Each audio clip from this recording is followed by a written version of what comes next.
Les amis, salut à tous, c'est Nassim. J'espère que vous êtes chaud à parler de la série unique aujourd'hui parce que j'ai plein d'infos à vous partager sur le sujet. Vous êtes nombreux à me demander si cette technique est intéressante à utiliser et du coup je me suis dit qu'il était temps de vous apporter quelques réponses. Si je vous dis Mike Mentzer, est-ce que ça vous parle? C'est un culturiste au physique assez exceptionnel et très populaire dans les années 70 et 80. Il a popularisé cette méthode d'entraînement et disait même que c'était grâce à ça qu'il avait obtenu ses résultats. En fait, il commençait sa séance par une série de chauffe, un peu pour apporter le sang dans les muscles, avant de faire une série lourde de 6 à 8 répétitions. Après ça, il continuait sa série à l'aide d'un partenaire qui l'aidait à rajouter quelques répétitions après l'échec musculaire. Mais c'est pas terminé.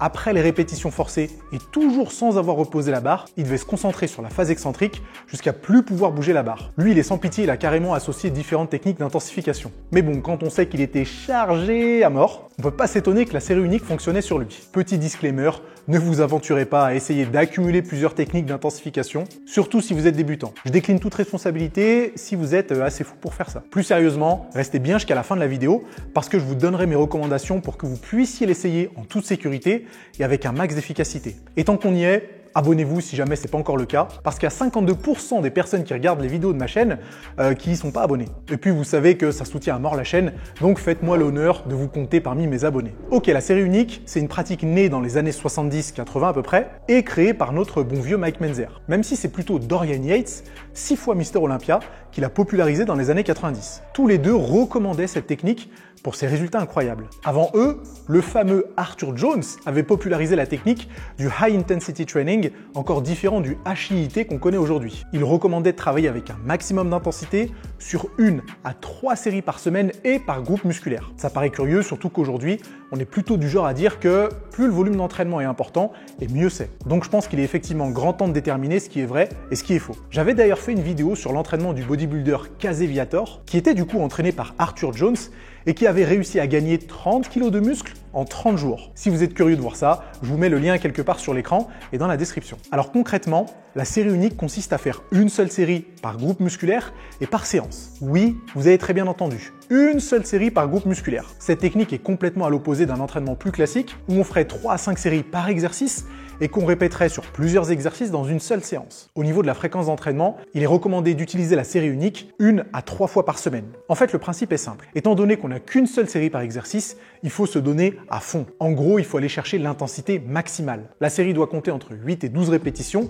et certains recommandent même de poursuivre jusqu'à l'échec musculaire pour stimuler un maximum les hormones anabolisantes. Du coup, un entraînement classique en série unique ressemblerait un peu à ça. Une série de développé couché, 8 à 12 répétitions, une série de soulevé de terre, 8 à 10 répétitions, une série de développé militaire, 10 à 12 répétitions, une série de traction, un maximum de reps, une série de curl biceps, une série d'extension triceps, 10 à 12 reps, et une série de crunch à la poulie. Vous voyez qu'au final, c'est un full body, juste qu'on a une seule série par exercice. Les mouvements sont variés, le programme moins répétitif.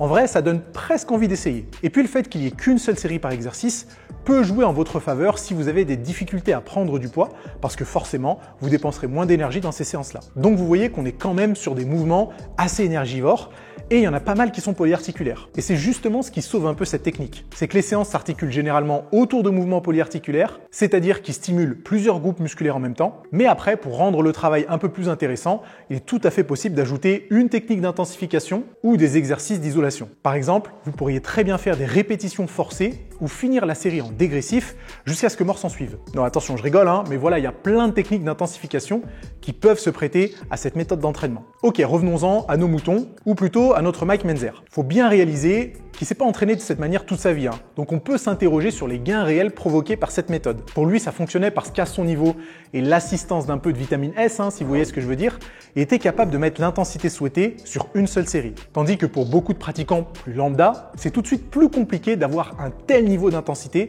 sur une seule série. En plus, le terme de série unique, c'est un peu une extrapolation, parce qu'en réalité, il n'y a qu'un working set ou une série effective, pour ceux qui ne parlent pas anglais, mais il y a au moins une série d'échauffements. Si on réfléchit un peu, ce serait totalement inconscient de mettre directement 80% de sa RM, voire même plus, après avoir fait quelques pauvres rotations articulaires. Ça marche pas comme ça. Donc c'est carrément contre-productif de faire réellement qu'une seule série. On devrait plutôt parler d'une seule série effective pour que les choses soient bien comprises. Et quand bien même vous ne feriez qu'une seule série d'échauffement, ça serait quand même encore un peu risqué de passer directement au plat de résistance avec une série à fond. Mais bon, plus on a de séries d'échauffement et plus on s'éloigne du concept de la série unique et moins ça devient pertinent. Je sais pas si vous connaissez Frank Ropers. Vous êtes peut-être abonné à sa chaîne YouTube d'ailleurs. Hein. Frank, si tu passes par là, continue ce que tu fais. Lui-même s'entraîne en série unique. Pour le coup, il fait un échauffement qui est, je cite, généraliste, puis un échauffement spécifique, c'est-à-dire une série de chauffes entre 12 et 20 répétitions pour, je le cite encore une fois, emmener le sang aux muscles. Et après ça, il enchaîne avec sa seule et unique série. Et c'est à ce moment-là qu'il faut tout donner.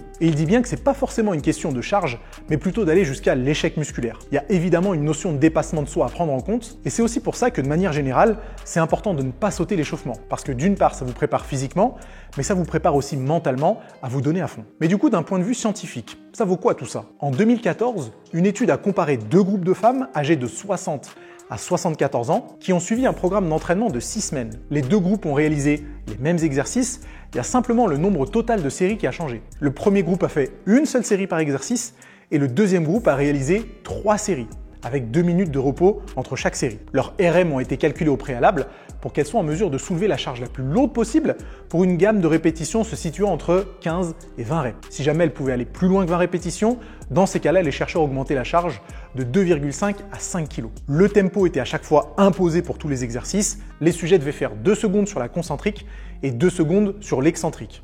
Et ça à chaque répétition. Les chercheurs ont réalisé plusieurs tests en amont de manière à comparer les résultats. Ils ont testé la force max des sujets, ont testé la force isométrique sur une presse à cuisse et ont aussi testé l'activation musculaire sur une presse à cuisse. À la fin des 6 semaines, les résultats ont été similaires pour les deux groupes. Aucune différence de gain de force ou d'épaisseur musculaire n'a été relevée. Les chercheurs ont conclu qu'il n'y a pas de différence de progression entre un entraînement à série unique et un entraînement avec plusieurs séries, en tout cas chez des femmes âgées. On en fait quoi de ces résultats du coup? C'est vrai que c'est facile de justifier l'efficacité de la série unique à l'aide d'un public plus âgé et plus sédentaire parce qu'il suffit simplement de passer d'inactif à actif pour avoir ne serait-ce que la moindre adaptation. Une étude de 2018 a prouvé que faire une série par exercice dans le cadre d'un programme de 12 semaines réduisait les risques de maladies cardiovasculaires. Et au final, c'est pas du tout étonnant. Mais si on s'intéresse à un public plus entraîné et plus jeune, comme nous, alors on voit que les résultats ne sont pas aussi clairs. À court terme, la série unique a montré autant de bénéfices qu'un entraînement plus classique avec plusieurs séries. Tandis qu'à long terme, l'entraînement en séries multiples a montré bien plus de résultats, surtout pour les pratiquants les plus expérimentés. On pourrait justifier ça par le fait que des débutants progressent, quel que soit le type d'entraînement qu'ils font, parce qu'ils partent de zéro. Alors que chez des sujets plus expérimentés, il va falloir générer davantage de stress mécanique et métabolique pour qu'ils progressent. Et ça se confirme par la méta-analyse suivante. Elle a retenu 9 études sur plus de 6000 et la moyenne d'âge des participants était de 23 ans. Déjà plus intéressant. Parmi ces 9 études, l'intensité d'entraînement était entre 73 et 85% de l'ARM. Le but de cette méta-analyse était de déterminer le volume hebdomadaire de séries le plus efficace pour maximiser les gains de force. Ils ont déterminé 3 catégories de volume. Premièrement, volume faible inférieur ou égal à 5 séries par semaine, volume modéré entre 5 et 9 séries par semaine, volume important au-delà de 9 séries par semaine et par groupe musculaire. Au final, cette méta-analyse a rapporté plusieurs informations clés. Dans tous les cas, réaliser un volume modéré à plus élevé était plus efficace qu'un faible volume de séries. Des personnes de niveau intermédiaire à avancé devraient utiliser un volume d'entraînement plus important que seulement 5 séries par semaine pour obtenir des gains de force. Ça, je pense que ça ne vous surprend pas. Un faible volume de séries est moins efficace pour les gains de force, que ce soit sur des exercices monoarticulaires ou des exercices polyarticulaires. Une revue systématique suggère qu'une seule série de 6 à 12 répétitions sur un programme de 8 à 12 semaines pourrait augmenter la force sur le squat et le développé couché. Dans les études passées en revue, les charges allaient de 70 à 85% de l'ARM et les exercices étaient répétés 2 à 3 fois au cours de la semaine, avec bien sûr une haute intensité d'effort. D'après cette étude, la dose minimale d'entraînement pour gagner en force serait une série répétée plusieurs fois par semaine. Sur le papier, effectivement, ça a l'air génial. Une seule série répétée plusieurs fois par semaine pour progresser en force, moi je signe tout de suite. Et vous savez que je suis plutôt partisan de la qualité à la quantité, mais là je pense que ça reste insuffisant. À ce niveau-là, c'est un peu de la décoration. Peut-être que 3 séries par semaine, ça pourrait être suffisant pour gagner de la force, pour gagner de la masse musculaire, c'est un peu différent. Dans une méta-analyse, les gains musculaires provoqués par la série unique ont été analysés chez des sujets non entraînés et des sujets entraînés. Puis ils ont comparé les résultats aux gains générés par un entraînement dit plus classique, avec plusieurs séries. Le diagramme parle de lui-même.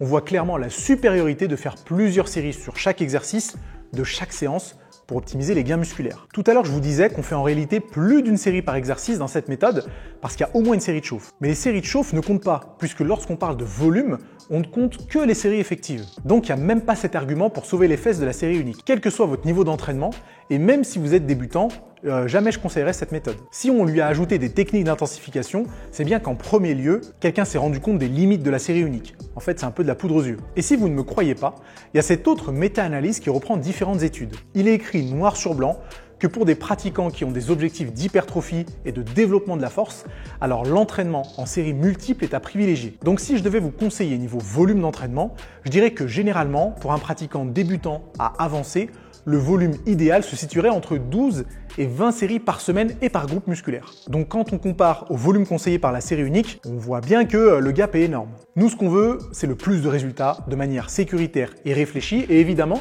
en moins de temps possible. Et la série unique ne fait pas partie des tickets gagnants. Et puis chez un sujet plus expérimenté, on pourrait monter jusqu'à 40 séries par semaine et par groupe musculaire. Après, ce qui va faire la différence, c'est le tonnage total. Enfin bref, ça c'est un sujet pour une autre vidéo. J'aurais pu vous conseiller l'extrême inverse, le German Volume Training, alias GVT pour les intimes. Cette méthode consiste à faire 10 séries de 10 répétitions sur le même exercice. Elle avait été popularisée par Charles Poliquin, que vous devez commencer à connaître, mais des études ont montré qu'au final, en la comparant à un type d'entraînement plus classique où on ne dépasserait pas les 5 séries, le GVT était moins intéressant.